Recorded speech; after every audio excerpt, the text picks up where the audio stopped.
തീവ്രവാദ സംഘടനയായ പോപ്പുലർ ഫ്രണ്ടിൻ്റെ നിരോധനത്തിന് ശേഷം കേരള സമൂഹത്തിൽ ഒന്ന് ഒതുങ്ങി നിന്നിരുന്ന ലവ് ജിഹാദ് വീണ്ടും വളരെ സജീവമാകുന്നൊരു സാഹചര്യമാണ് നിലവിലുള്ളത്. കഴിഞ്ഞ കുറേയേറെ ദിവസമായി വിശ്വഹിന്ദു പരിഷത്ത് ഉൾപ്പെടെയുള്ള ഹൈന്ദവ സംഘടനകൾക്ക് ധാരാളം രക്ഷകർത്താക്കളുടെ ഭാഗത്തു നിന്നാണ് ലവ് ജിഹാദുമായി ബന്ധപ്പെട്ട സൂചനകൾ ലഭ്യമായിട്ടുള്ളത്.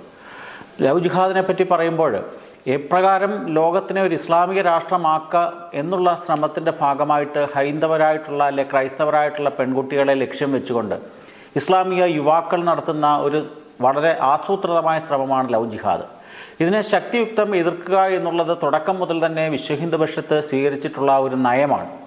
അപ്രകാരം ഇരകളാകുന്ന പെൺകുട്ടികളെ അവരുടെ തീവ്രവാദ പ്രവർത്തനത്തിന് ഉപയോഗിക്കുകയും വിദേശ രാജ്യങ്ങളിലേക്ക് കടത്തിക്കൊണ്ടുപോയി അവരെ തീവ്രവാദ പ്രവർത്തനങ്ങൾക്ക് ഉപയോഗിക്കുകയും ചെയ്യുന്ന അതിദാരുണമായ സംഭവങ്ങൾ വളരെയധികം കേരളത്തിൽ തന്നെ റിപ്പോർട്ട് ചെയ്തിട്ടുണ്ട്. മുൻ DGP ആയിരുന്ന സെൻകുമാർ വളരെ വ്യക്തമായി കേരള സമൂഹത്തിൽ ലവ് ജിഹാദ് ഉണ്ട് എന്ന് സൂചിപ്പിക്കുകയുണ്ടായി.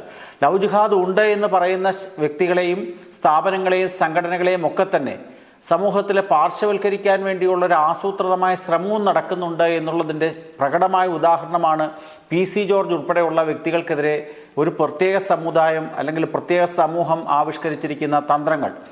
തങ്ങളുടെ ഭാഗത്താണ് ശരിയെന്നും ഈ ലവ് ജിഹാദ് പോലുള്ള സംഭവങ്ങൾ ഇല്ല എന്നും ഈ ശക്തികൾ പലതവണ പറഞ്ഞിട്ടുണ്ട് എങ്കിലും അതിനെയൊക്കെ ശക്തിയുക്തം എതിർക്കത്തക്ക രീതിയിലുള്ള തെളിവുകൾ ഇന്ന് പൊതുസമൂഹത്തിൽ ലഭ്യമാണ്.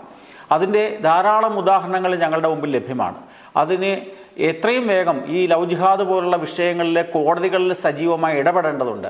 കോടതികൾ ഇതിനെപ്പറ്റി കാണുമ്പോൾ ലവ് ജിഹാദ് എന്ന് പറയുന്ന ഒരു വാക്ക് തന്നെ ഇല്ല എന്നും ലവ് ജിഹാദ് എന്ന് പറയുന്ന കേരള സമൂഹത്തിൽ ഇല്ല എന്നും ഒക്കെ പറയുന്നത് വളരെ തെറ്റായ ഒരു പ്രവണതയാണ്. അത് എല്ലാ ഏജൻസികളും, ദേശീയ അന്വേഷണ ഏജൻസികളും അല്ലെങ്കിൽ കേരളത്തിലെ പ്രമുഖരായിട്ടുള്ള രാഷ്ട്രീയ നേതാക്കന്മാരും ഒക്കെ തന്നെ രഹസ്യമായും പരസ്യമായും ലവ് ജിഹാദ് ഉണ്ട് എന്ന് പറയുമ്പോഴും കോടതികളും മറ്റു ചില സ്ഥാപനങ്ങളും ലവ് ജിഹാദ് ഇല്ല എന്ന് പറയുന്നത് തെറ്റായൊരു കാര്യമാണ്. ലവ് ജിഹാദ് ഉണ്ട്. ലവ് ജിഹാദിന് ഇരകളാകുന്ന പെൺകുട്ടികൾക്ക് വിശ്വഹിന്ദു പരിഷത്ത് ഉൾപ്പെടെയുള്ള സംഘടനകൾ വേണ്ട സഹായങ്ങൾ ചെയ്തു നൽകാൻ ബാധ്യസ്ഥരാണ്.